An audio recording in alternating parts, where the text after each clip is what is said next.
Yeah.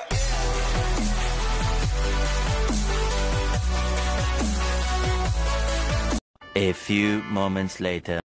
Hello guys! Magandang araw po sa inyong lahat. So, ito po guys yung ating bagong upload na video. Ayan.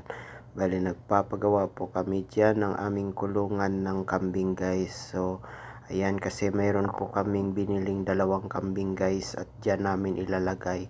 So, ang kambing po namin kinuha guys ay hindi pa bali namin dinala dyan dahil hindi pa po siya ready.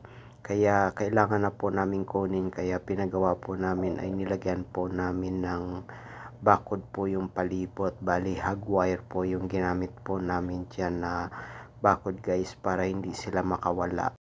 At bali meron na rin po silang kubo dyan na aming pong pinagawa para po hindi po sila napabasa guys. Kasi alam naman natin na yung mga kambing guys ay ayaw po nila yan na nauulanan. At na-stress din po sila yan pagka laging basa guys. So ayan, bali may patungan na rin po yan sila dyan para hindi po sila sa lupa nakahiga. So ayan lang po guys yung aking mai-share and thank you for watching guys.